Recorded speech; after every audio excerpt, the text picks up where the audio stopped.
Hello and welcome to The Popcorn Isn't Real.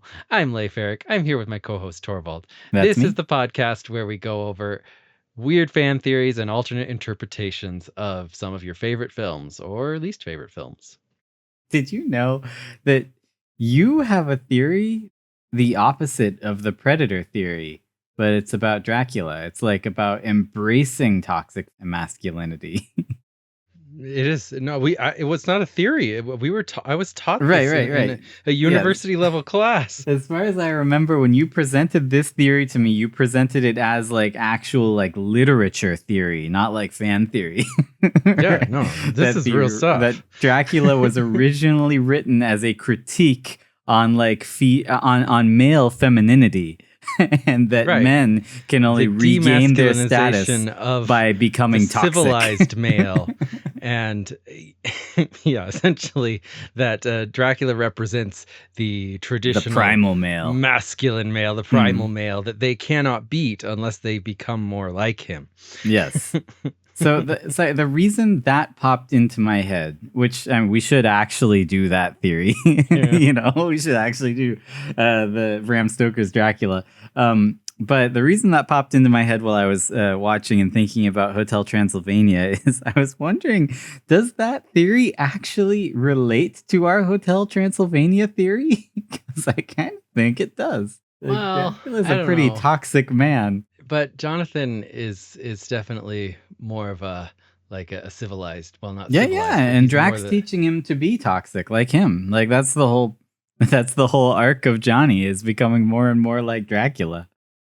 Okay, well this is actually a theory that we've gone through this once before. This episode was so edgy, we decided not to air it. It was so out of this world, so like crazy. We didn't think it would go over well. No, I mean it was just depressing. Well, okay, that. I think it's fun though. I like it. This is one of my favorite episodes. I've always liked it. It would have been our second episode had we aired it. And instead, our second episode was Suicide Club. Which was, I guess, not as edgy. That one down. I don't even. No. I hate that. That's a good one. A bad episode. It's just us like aggressively arguing over nothing, like over the smallest things. Like neither of us has a horse in the races that we are competing, and yet we're both so invested. When we first started this podcast, we thought we needed to be a lot more combative, more of a debate. Yeah, combative. So yeah, I mean, we were that, which really made us just repetitive and really slowed everything down. So eventually we kind of decided to stop that. Occasionally we still raise a few little points against the theory, but obviously there's no point in being competitive against fan theories because they're extremely easy to prove false because they're wrong. Well, they're objectively not true. So it's kind of pointless to try to prove it false. Both all in on the insane things that we are positing. But yeah, I mean, so I've been wanting to cover this theory for a long time. Basically, it was my first idea for a fan theory to cover when we started even discussing the podcast. It's about the Hotel Transylvania. It's about the whole series, but mainly number 1 and 2. Like you said, this was kind of what inspired the podcast. You told me a theory about this for like 2 hours on the phone. Yeah, I know. And then we were like, hey, wouldn't it be fun to do that again? And then we did it again. And then we were like, dude, we should do this again in a few years. So now here we are doing it again. Third time's the charm. But previously you had spent like 2 hours telling me about a theory about Robert Redford actually is dead in a movie featuring only Robert Redford. I was pretty sure I told you about that after we were already doing the podcast. No, that was before the podcast. I remember you told me twice in a row about fan theories, and I was like, well, maybe we should just do a podcast about this. What is wrong with me? Why was I doing this podcast off air before we weren't even recording? So, Hotel Transylvania 1 and 2, released in 2012 and 2015, both directed by the prolific Genndy Tartakovsky.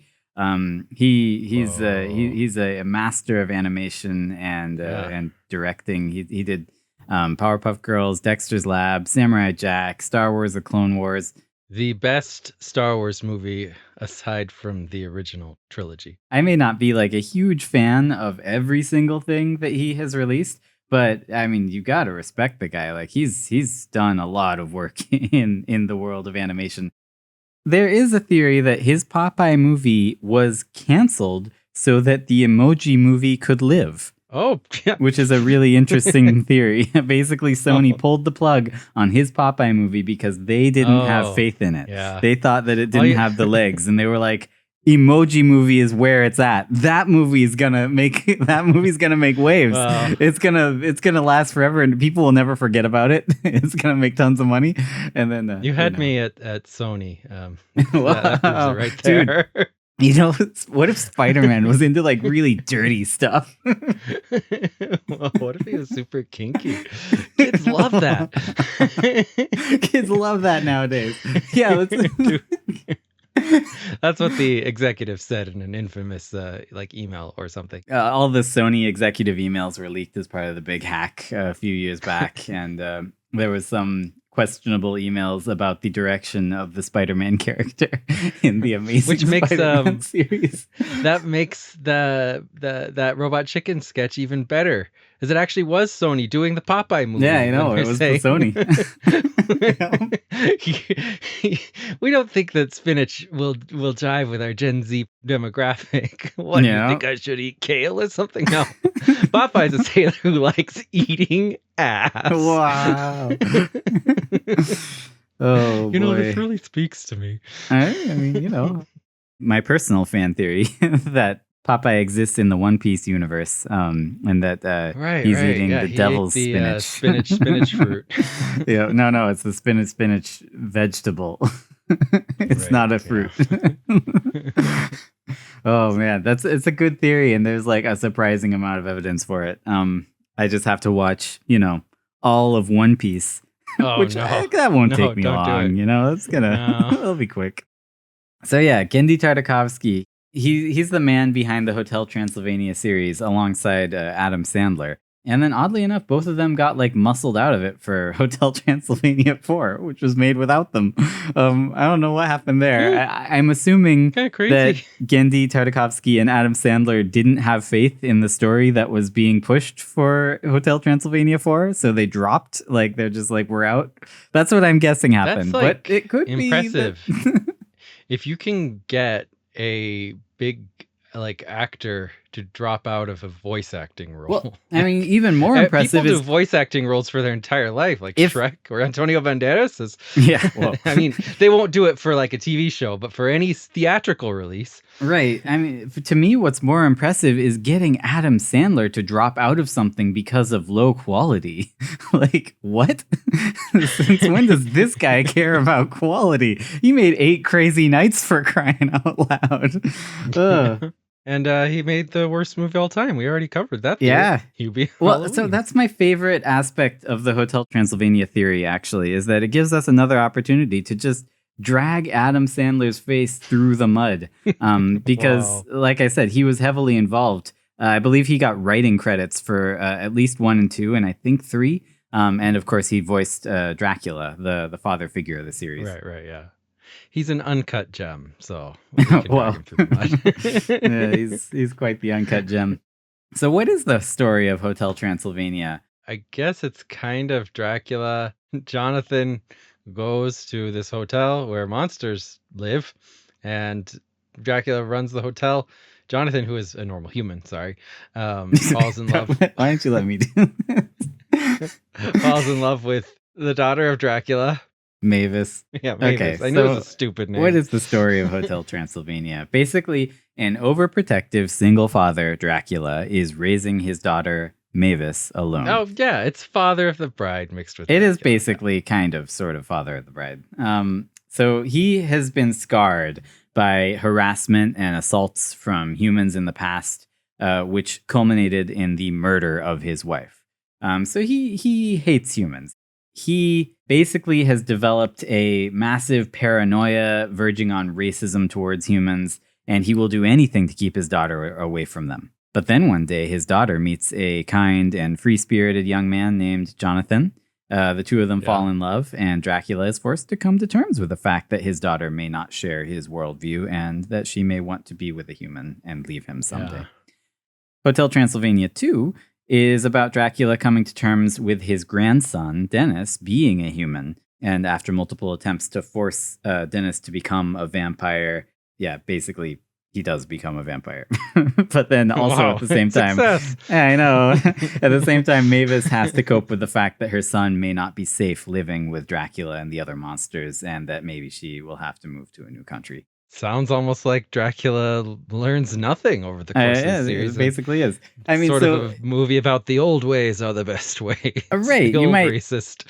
having heard my description of these two movies, you might ask, is that really the story of these movies? Because it sounds like a whole lot of nothing happens.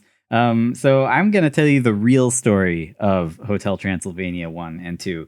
The real story is Really? that I thought we were Hotel... just going to end the episode. Yeah, we're done. Hotel Transylvania is the story of domestic emotional abuse and control within a family. Dracula is consistently establishing and reinforcing his power as the father figure, and of course as the legendary Count Dracula. He is using his power to influence and control his daughter and later his son-in-law as well, and then his grandson. He is not just protecting Mavis, he needs to be in charge of her. He keeps her locked in the house for 118 years. He Yeah. won't let her leave the house for over a century. His abusive personality only grows and festers as his family grows, and Dracula massively and purposefully controls the development of his poor grandson, Dennis, intentionally putting Dennis in danger just to establish dominance over his own bloodline. No, but first, this probably should have gone earlier.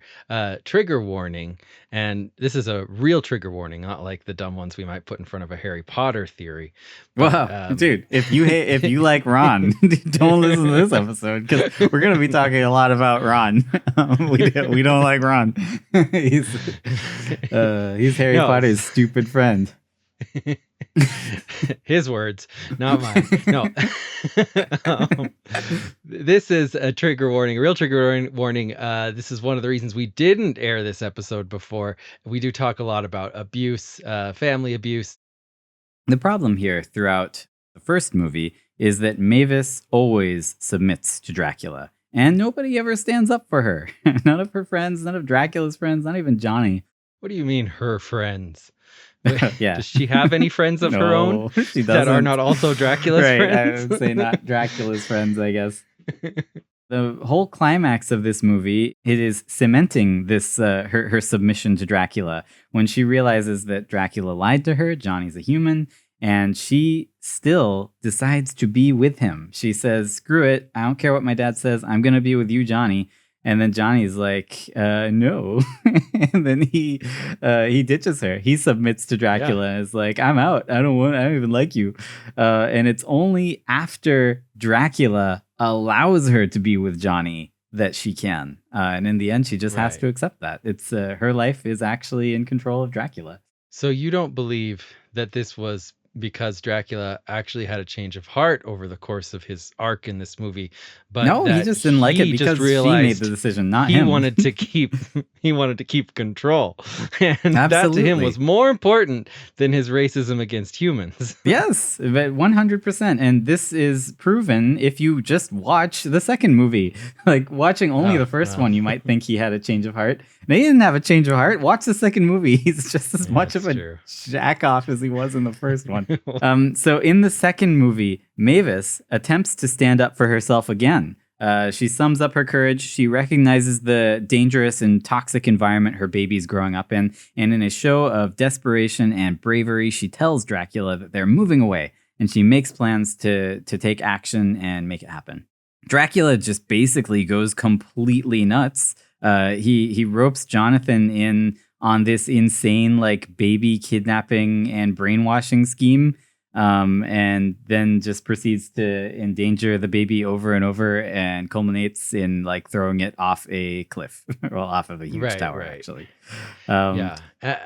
I do have to say for our listeners, this is more depicted, from a humorous. from the mainstream point of view as it being like he is a person of the older, tougher generation. He wants to take this kid out, toughen him up, show him how to be a man, or in this case, a monster.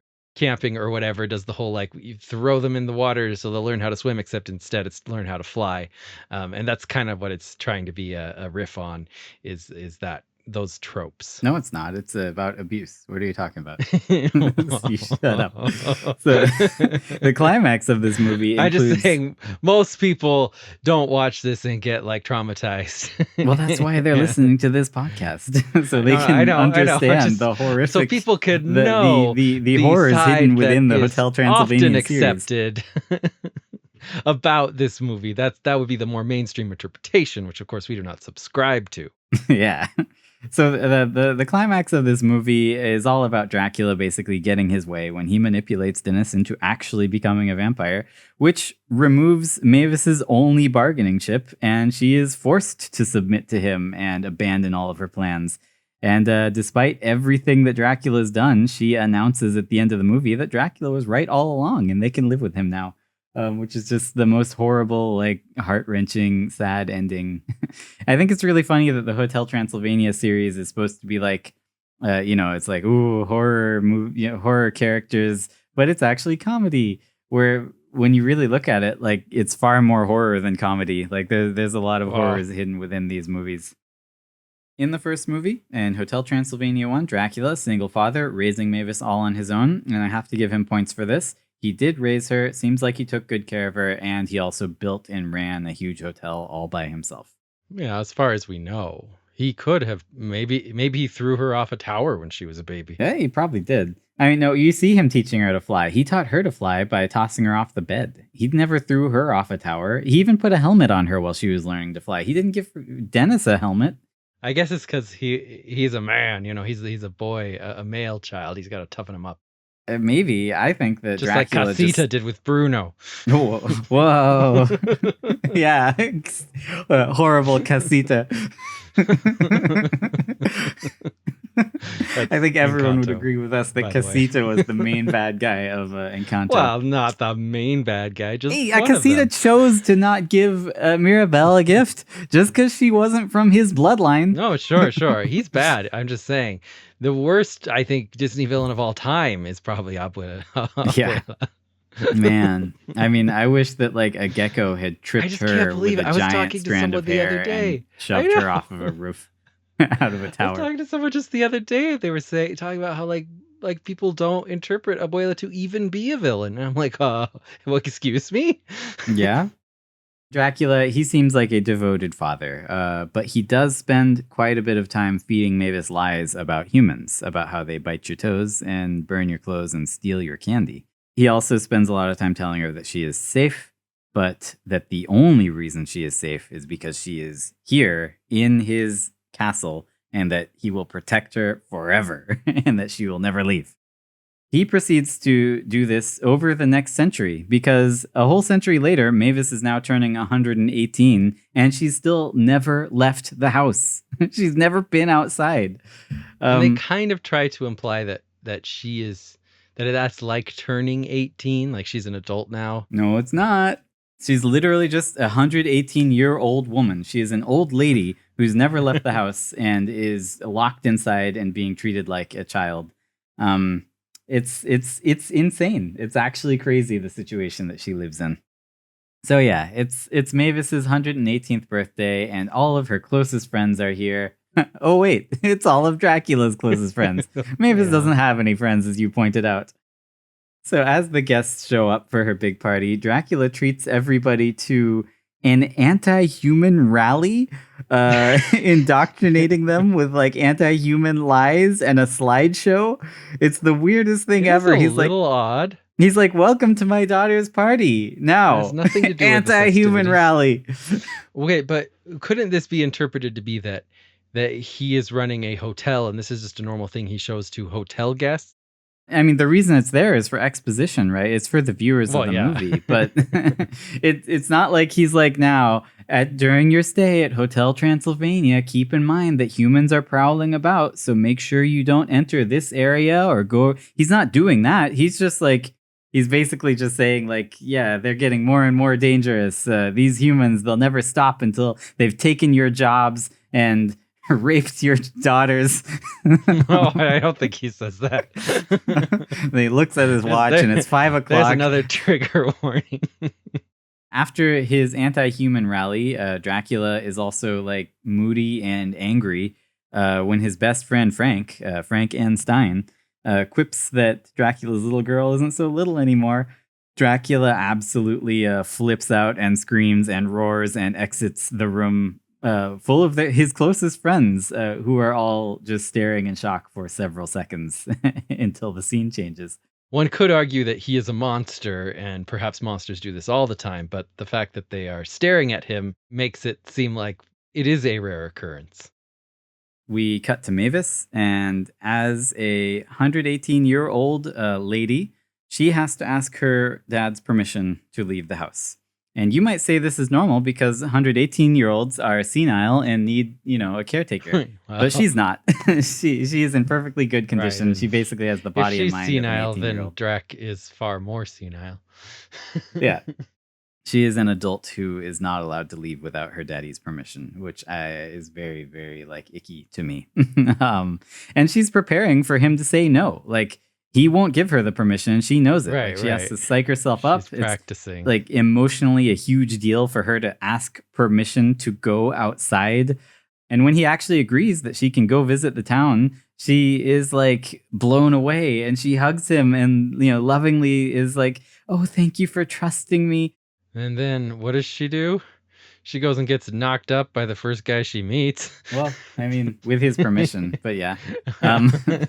Dracula, when he lets her leave, he constructs a fake town.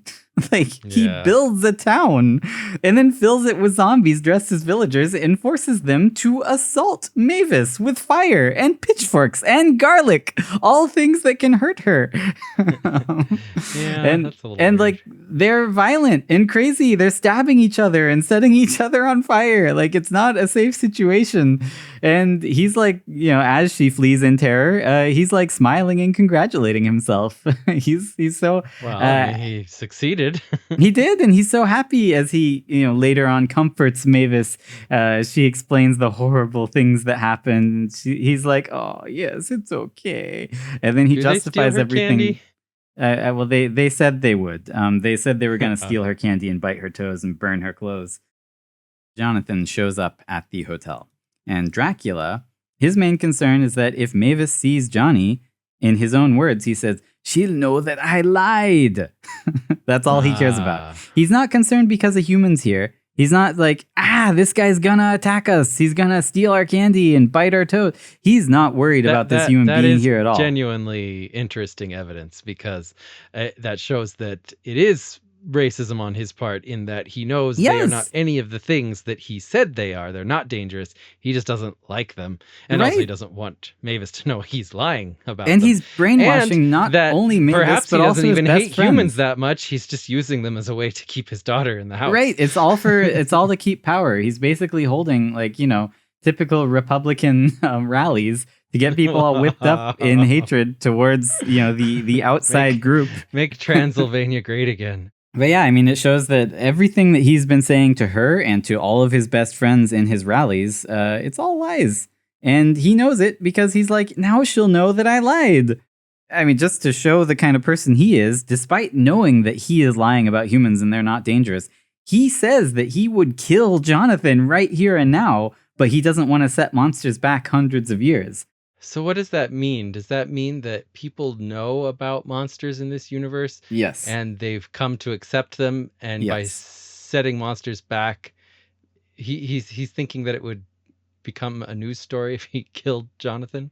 Right. So this is actually revealed towards the end of this movie and then expanded on in Hotel Transylvania 2. But this is a universe where monsters and humans coexist. Humans know about monsters, and they don't mind monsters, and they celebrate monsters, and the monsters don't hurt humans. Well, that does make it much worse to have a monsters-only hotel, I think. It really does, yes. If they're living in an integrated society. He has kept them in this bubble where they don't know that the rest of the world has accepted monsters. But he does know because this comment proves it. Because he says, "I don't want to set monsters back hundreds of years." He knows that monsters have been accepted by humans, and he's still holding these anti-human rallies and not letting his friends go out in public. Johnny even asks Dracula. He says, "Isn't monsters hating humans racist?" Or well, he technically says, "Isn't monsters killing humans racist?" I guess. But then Dracula just says, "We'll talk later." So Oh, wow. So yes.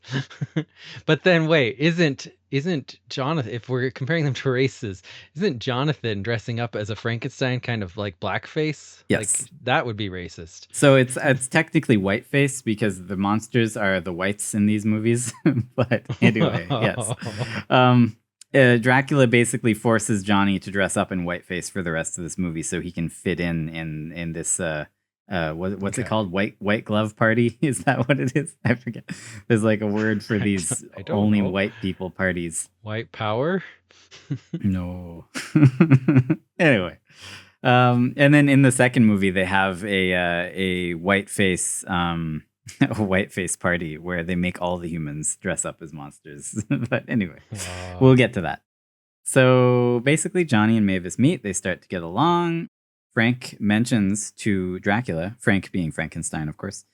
He says, "Hey, Mavis and Johnny sure are hitting it off, aren't they?" And Dracula responds that Mavis could never be with someone of his kind, which Frank gets really offended by because right now he thinks Johnny is a Stein. They dress Johnny up as a Frankenstein's monster. So Frank is like, "Hey, what is that supposed to mean?"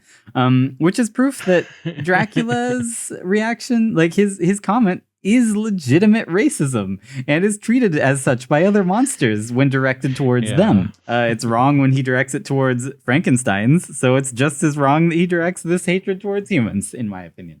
Now, the screenwriter in me would say that this is just to show the arc, because this is earlier on in the movie. This is to show the arc that he can make, his potential for change, by showing how bad he is at the beginning, similar to Father of the Bride, where the father of the bride, is shown to be wrong. He doesn't want all those hot dog buns. Right. Well, he's just essentially shown to be wrong in everything he does, and it's about him kind of learning a lesson, letting go of his daughter, kind of thing.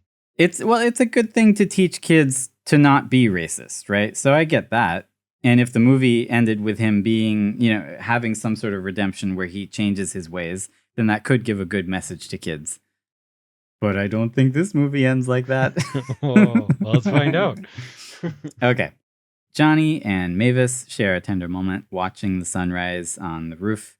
He kind of helps her to stay in the shadows and watch it, which I guess she's never tried before.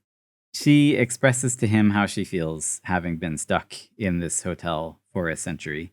And in, I think, the next scene when Jonathan is together with Dracula, he finally actually does talk to Dracula about it. This is the only time in the entire series that Jonathan openly addresses the issue of Mavis being held hostage in the house. Because basically Dracula says, "Well, now you have to stay here." And he says, "Fantastic. I'm trapped here. Now I know how your daughter feels." The reason I'm pointing this out is I just want to say that this shows that Johnny understands Mavis's situation. He's not stupid. But this comment is the entire extent of him standing up for her ever, even as her husband. He never really expresses any more dissatisfaction to her being, subservient to Dracula and himself. And while Mavis in most of the movies is generally an oppositional force to whatever Dracula is trying to do, Jonathan tends to be involved. Jonathan and, is always on compliant Dracula's side. Yes. in Dracula's to a large plan. extent, Jonathan is roped into Dracula's plans against his will sometimes.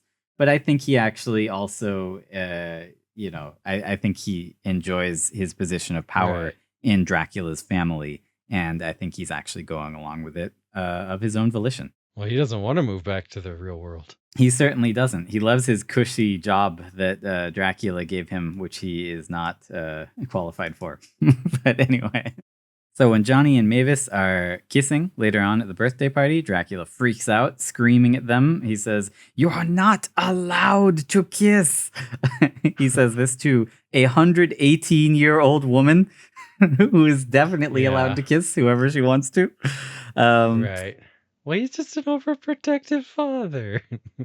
This is where the movie really picks up, though. Johnny is discovered. Everyone finds out that he's a human. Dracula finally comes clean to Mavis, but he defends his actions. His only regret seems to be that she still wants to leave and be with Johnny. He doesn't really, he doesn't care that he's been brainwashing her all these years. He's just like, oh no, I'm losing my power. Everyone else is freaking out that Johnny's a human because they all think humans are dangerous because of what Dracula's been teaching them. But Mavis, she looks past Dracula's lies. She hugs Johnny and accepts him and tells him that she still wants to be with him. Johnny thinks about it, then looks at her dad, Dracula, and then he sides with Dracula and lies to her. He says, "Tough, I don't want to be with you because you're a monster and I hate monsters." And then he storms out, leaving Mavis heartbroken and betrayed and trapped with her abuser. She shouldn't forgive him for that, even Yeah, if she was really lying. shouldn't. I know. Because that's like somebody like, "You're black and I hate I know. blacks." No, storming it's out. a major problem later in the movie when she just like completely glosses over this. I mean, in his defense, he does even say in the end, he says that I only lied because I was afraid your dad would suck my blood and kill me if I didn't. And Dracula acknowledges this. He's like, "Yes, I would have murdered you." Mavis is sobbing on the roof and she turns to her dad and says, "Will you do me a favor? Will you erase my mind?" Which I didn't even know that Dracula had the power to erase somebody's mind, let alone another vampire's mind. People Right, sometimes. he can hypnotize people. I guess he can turn them into his thralls, but I didn't know he could erase their minds. And I don't think he can do that to another vampire based on the second movie when he tries to hypnotize another vampire and he can't. So I don't know. Perhaps he's been telling Mavis lies about what he can do, because I think if he could turn her into a thrall, he would have, based on what you've told me about Dracula. Yeah. So if I mean, he she basically believes has. that he can erase her mind, it's probably because he said he can, Right. even though he most definitely cannot. Well, and this is, I think, supported by his response, which is not, "Mavis, what the heck are you talking about? I can't do that, and I would never do that because that's horrible." Instead, he says, "No, I won't do that. There's too much I want you to remember." Which is just the weirdest response to that. It's so odd. No, that makes perfect sense based on your theory, because he's like, "I've invested a lot into your memories. I wouldn't destroy everything I've built." Well, it's yes, but it's just such a weird response because it just like it only serves to reinforce him as like the pillar of power in her life, right? Like instead of like, "No, I would never hurt you," or "No, why would you even say that, Mavis? I love you." You know, like why? "I won't do that. There's too much I want you to remember." It's just so weird. Anyway, very odd scene. So Mavis at this point comments, "You should be happy, Dad. I have no more reason to leave. I have no more dreams. I'm just like you now." Oh, wow, bird. Yeah, I know. I mean, she got him good. Yeah, the only reason I mentioned this is just because I like anytime Mavis stands up for herself. I have some things to say about the zing. Yeah, we can talk about the zing now. What do you want to say about the zing? You only zing once, okay. So you better zing it hard and zing it fast and make it memorable. I just want to point out that from a mainstream perspective, most people who I know who've seen this movie, what they came away as being the questionable message of this movie wasn't that it's about abuse, but the message of you only zing once. Yeah, which is just once. A stupid thing to say. Dumb that it's like the catchphrase of this movie randomly toward the end. Yeah. And it's weird. It's meaningless, but what it means in the context of the movie is that you can only fall in love once. Right. Which is really a terrible message to teach kids. It is. And this is like, this isn't even a fan theory. theory. This is right on the surface. They Well, say it a billion times. You and only it's out of zing nowhere once. too. Like, what does that have to do with the movie? Like, And it's just where does weird this that they word included zing that. come? You'd think they could come up with a more monstery sounding word. Yep. I don't know what it would be, but like, I don't know. I don't know. anyway, it's just weird. Well, because it's like, who even says zing? It's like, Yeah. what zing is like when you insult someone, you're like zing. Maybe I don't Yeah. It is. know. No, I mean, I guess I take it to like my interpretation because the third movie completely counteracts this and is like, you Right. can zing And as they many make times fun as of you it. want. Yeah, exactly. Which I appreciate. Jonathan says, Um, I thought you could only zing once. And Mavis is just like, well, apparently not. yep. No, and I think the third movie might be my favorite in the series, even though it's probably like, maybe not Right. Well, because not it's not everybody's about favorite. abuse. But yeah, the third movie I think is more chill and more down to earth. It doesn't center around abusing Mavis so much. So I like the third movie a lot better. And plus, you can sing as many times as you want in the third movie. Where this phrase comes from is Mavis's 118th birthday present from her mom. She left Mavis a present that was specifically not to be opened until her 118th birthday, which is odd and arbitrary.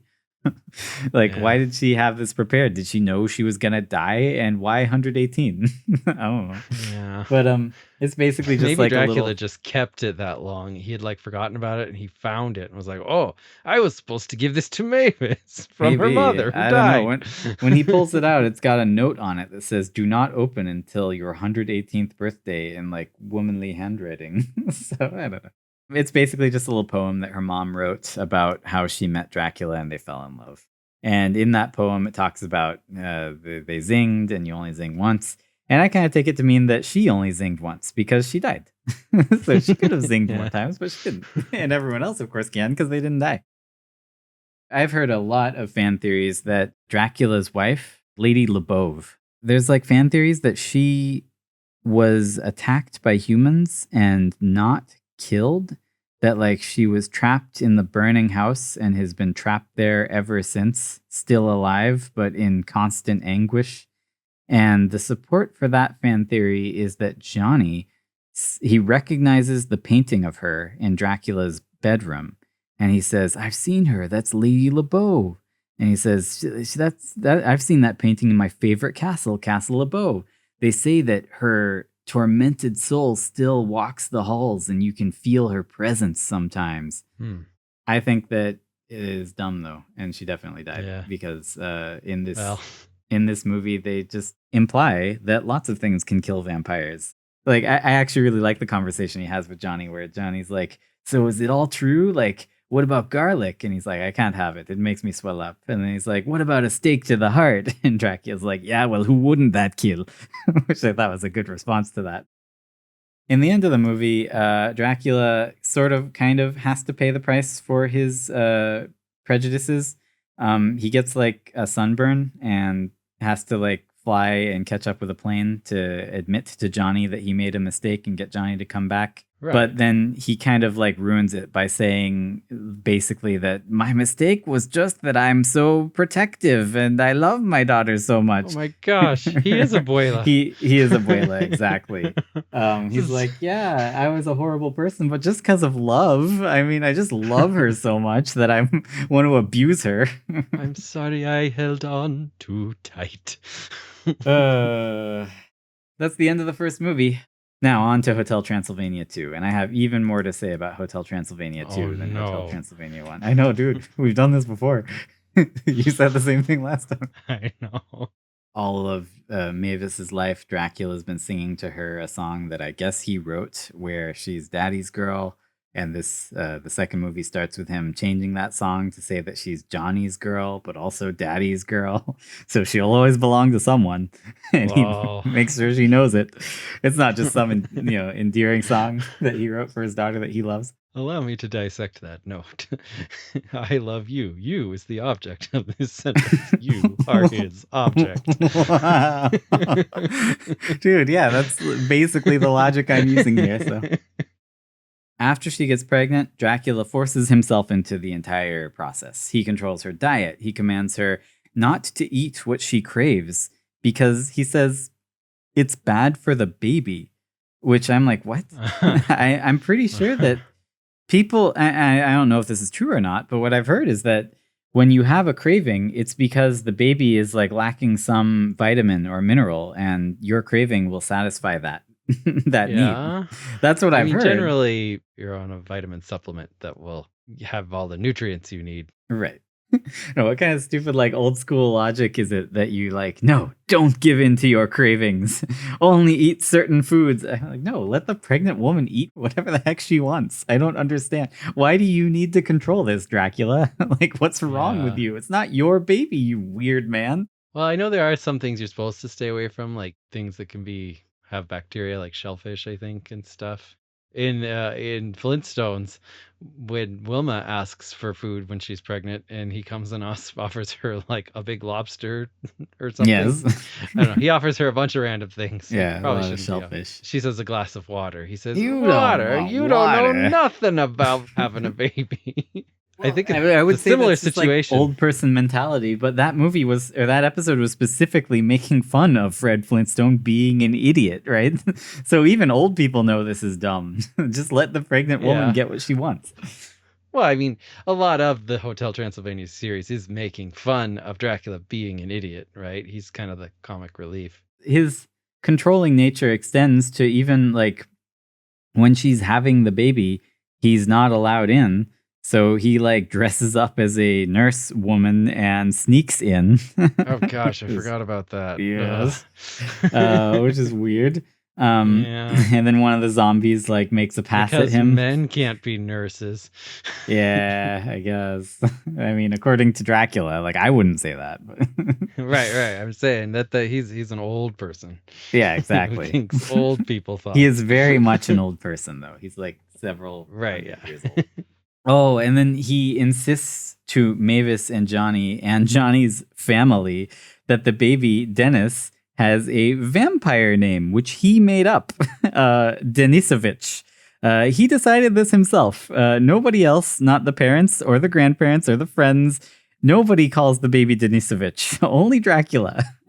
I believe that Denisovich means son of Dennis. Whoa. I'm pretty sure the Vitch is like Johnson, like but from that kind of Eastern European area. Oh, that's pretty cool. So he doesn't know his own language, or he thinks Johnny's name is Dennis. Wow.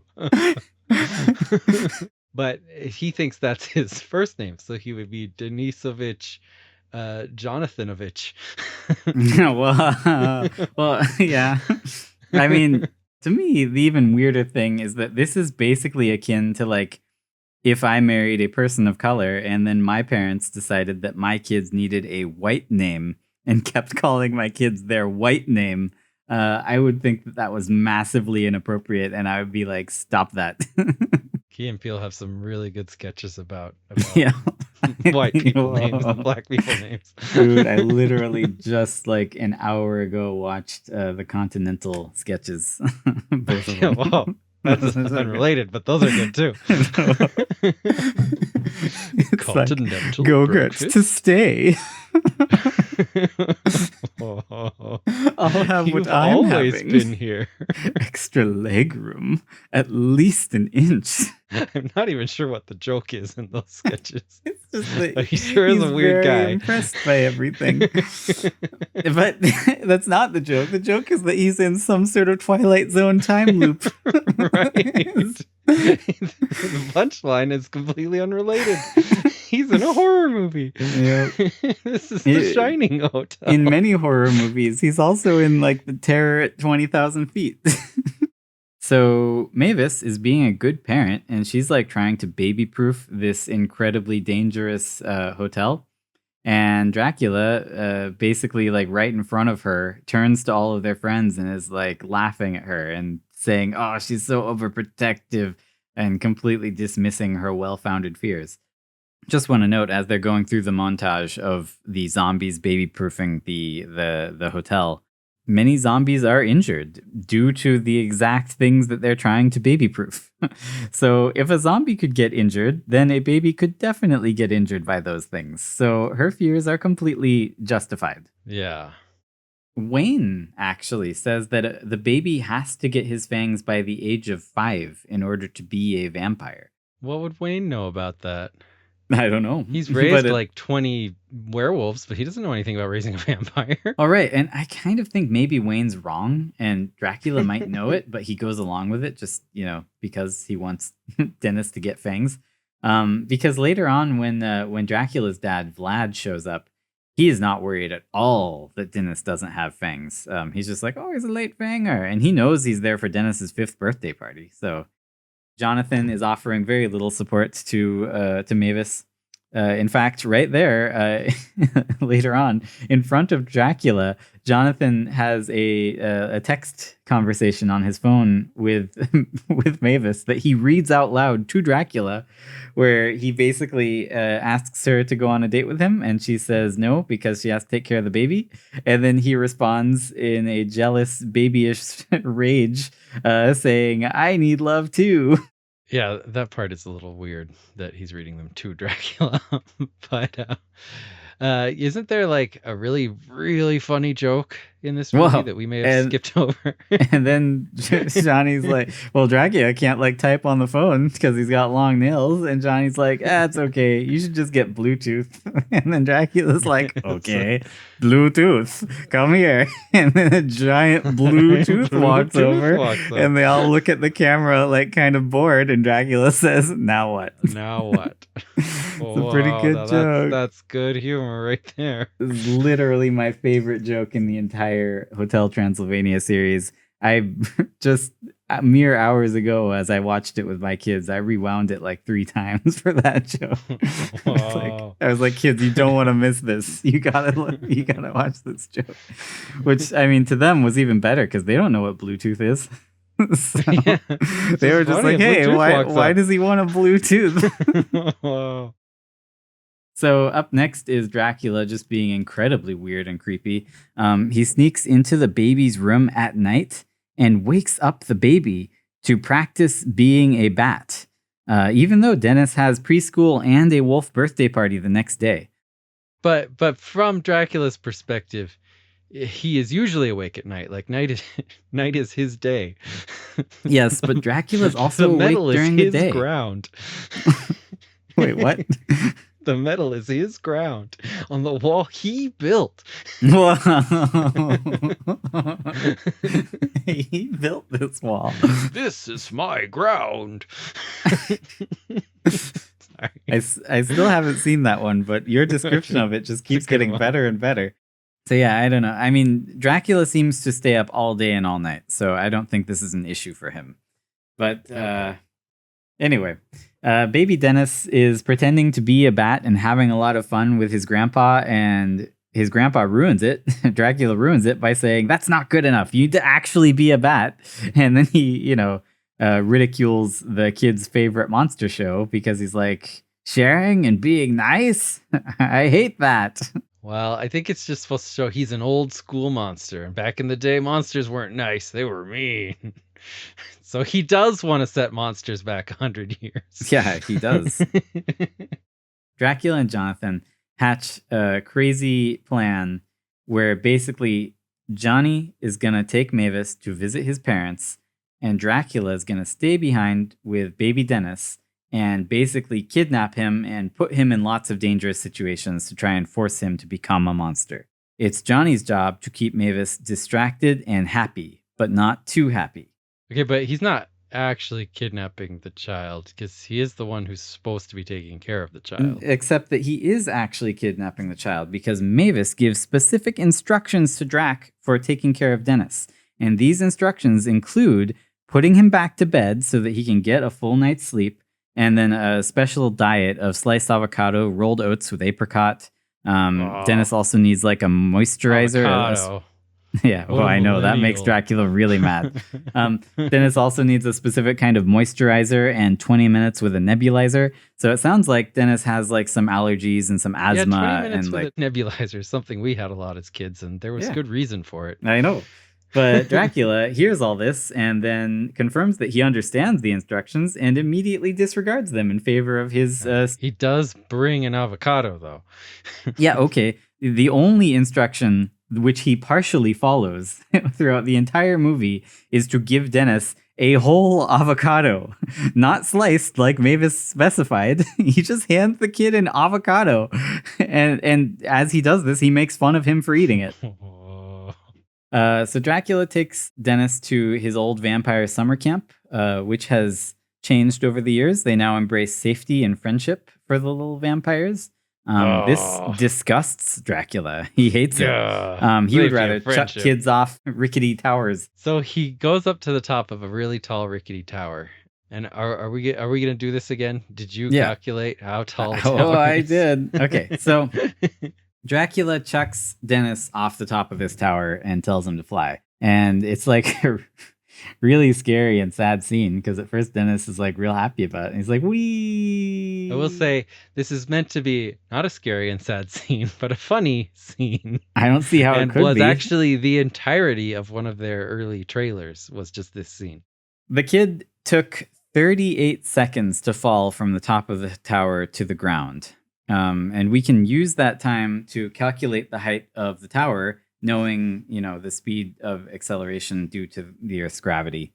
It turns out that the tower is 23,229 feet tall, which is about 4.4 miles tall. Oh man, the Burj Khalifa is only like less than 2 miles tall, I think. Yes, the world's tallest building, the Burj Khalifa, is not even anywhere near 2 miles tall. It's only 2,720 feet tall.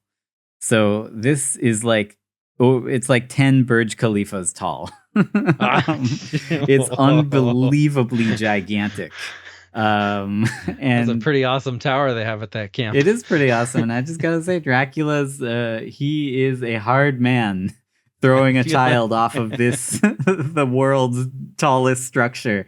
I feel like the child might have needed an oxygen tank up that high. Yeah. I mean, they basically climbs 2/3 of the way up Mount Everest. So it's pretty crazy. Mount Everest is 29,030 feet tall, which is 5.5 miles. Wow. So. Then this thing isn't that tall. The tower is near the height of Mount Everest, which is pretty insane, especially when you consider the height of Mount Everest is calculated from sea level to the top of the mountain. And the ground around Mount Everest is nowhere near sea level. So yeah, that's true. And he just barely manages to save the kid, literally inches from the ground. And afterwards, the camp counselor is aghast, and he's like, "This is horrible." He even says, "I have to report child endangerment to the authorities." Which to me indicates that the people making this movie knew exactly what they were doing. Yeah, Dracula's clearly abusing this kid and his daughter. You threw a child off of our Mount Everest tower? That's not what it's for. I'm not even sure what it's for. Well, I mean, to be fair to them, they've clearly locked that tower down. It's surrounded by fences with barbed wire, and it's got signs up that say no admittance, do not enter and stuff. I'll bet that Hunter from Fall would love to climb that thing. Oh, dude. She would love to make her friend, who is terrified of heights, climb that thing. Oh boy, she is my cherry pie. Johnny receives a video of his child almost falling to his death. And he just watches it and he's like, "Whoa, this kid's a little daredevil." And then Mavis sees it and she's like, "Is that our kid?" And he's like, "Oh, oops, I just deleted it." Instead of doing anything to try and save his kid, he's like, "I can't let my wife see this." Yeah, your child was just dropped from the top of Mount Everest. You're just like, cool. He's a little daredevil.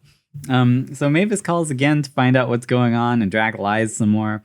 Says they're having a cookout at the hotel. He says the police sirens are wailing banshees. And I gotta say, Mavis is really, really cool here. She turns into a bat and literally flies across the entire ocean and most of Europe and most of America, because she's in California, while carrying her husband and all of their luggage to get back to their kid within an hour. Well, if we calculate Drac's speed based on how quickly he was able to catch Dennis, I think their speed would probably be pretty insane. So yeah, it would be. It would probably be too much for for Johnny though. I feel like all of his blood would pool at the back of his brain and he would just die. at those Because speeds. vampires love blood. They'll Whoa, yeah. they'll No, just she's suck it up. probably just drinking it, keeping him alive. Around here is where Dracula's rushing back to the mansion, and he has to blow up Blobby and use them as a balloon so they can fly on his back. And Dennis loves flying around with his grandpa, and I think this scene's important because Dracula's like, "Now this is flying, Denisovich," and Dennis is like, "Yeah, like a vampire." And they both seem genuinely happy to be flying together, and he's proud of Dennis, even though Dennis is not able to be a vampire like he wanted. What a good resolution. I'm assuming the movie ends there and doesn't throw all that away. I know I feel like they thought about it, but then they're like, no, we have to make Dracula the winner. Dracula finds out that Mavis has stupidly invited her human butchering grandfather Vlad to the birthday party. So Vlad gets there. He decides that they need to scare the fangs out of Dennis. I don't know why Mavis hasn't turned Johnny into a into a vampire yet. Unless like she doesn't really want to be married to him forever. Well, So in she's this counting on universe, him it kind dying. of seems like vampires can't make other vampires except through the wet method. Whoa, dude! Wow. By, Let's not get into this. by which I mean that they don't seem to be able to turn humans into vampires. They have They just baby make them vampires. vampires. Yes. Yeah. I don't know. I mean, you may be right. Johnny lies to Mavis when Vlad is possessing Cakey Monster to try and scare Dennis. Johnny telling lies? Telling lies, exactly. Mavis is like, this doesn't look like the TV show. And Johnny's like, oh, yeah, I saw it. It was in the extras on the Blu-ray. Dennis, of course, gets his fangs and becomes a vampire while fighting these elder vampire bats. Dennis then asks, so if I'm a vampire, can we stay here? And Mavis just says, yes. With that one word, reaffirming that Dennis was the problem and the problem's fixed, so now we can stay and be happy. The problem wasn't her dad being dangerous and doing horrible things. It was just that Dennis wasn't a vampire. And with that one word, she concludes her entire fight for freedom, and she basically condemns herself to a life of abuse and being dominated by her dad and husband and whatever dangerous, horrific, self-serving plans they come up with. Oh, yay! Dracula never once in either of these movies had to pay for his disgusting actions or worldviews. Well, at least it had a happy ending. No. No, it didn't. Oh, whoops. I just have to point out that clearly humans can live with monsters. You see it several times throughout the movies, right? Like when Johnny and Mavis go to California, Johnny's parents bring all the human monster couples over to the house and they hang out just to show that, like, yeah, humans and monsters are getting together all the time and it's fine. Living with monsters isn't the problem. Living with Dracula is the problem. Like, living with Dracula is extremely dangerous and difficult. I guess as a cautionary tale, it's a good message, and I'm glad they put that message in there to caution us against being like Drac.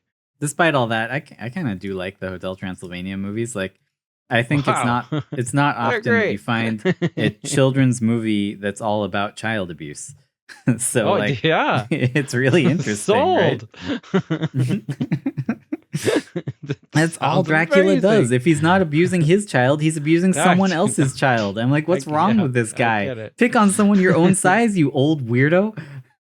I think it's a valid interpretation. I don't think very many people find this interpretation in it, but now that I've heard it 3 times, Whoa. I guess I You can't better say believe it no. now. Well, and also I think it would be hypocritical of me to be, very anti-abuela in Encanto and be pro Dracula See, in this movie. I love when you have sum to up these episodes in a way that our whole audience will understand. go listen to Everyone our listening Encanto will know what you're episode.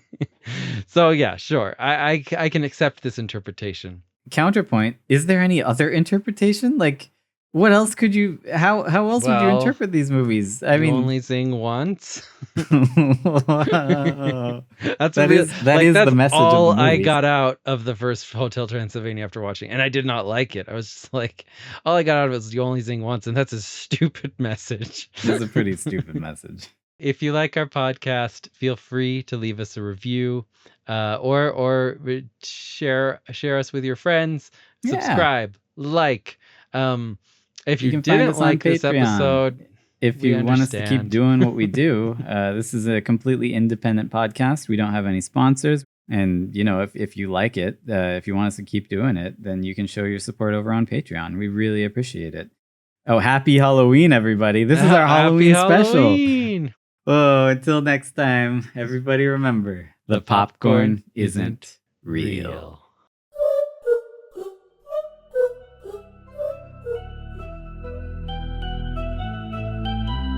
In a world of shadows and dreams, nothing is quite what it seems.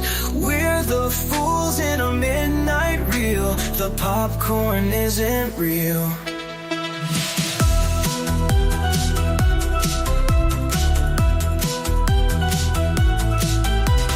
Chasing clues through the silver screen, wishing for a tale that's unseen.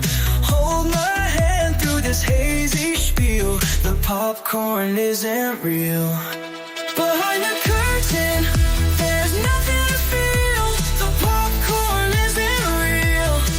Caught in a moment that will never heal. The popcorn isn't real.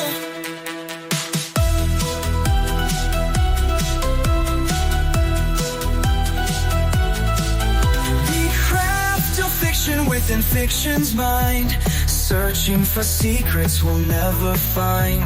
Every clue just a future we steal. The popcorn isn't real. We whisper theories, but they all fade. A fleeting ghost in a midnight parade, holding on to that surreal's appeal. The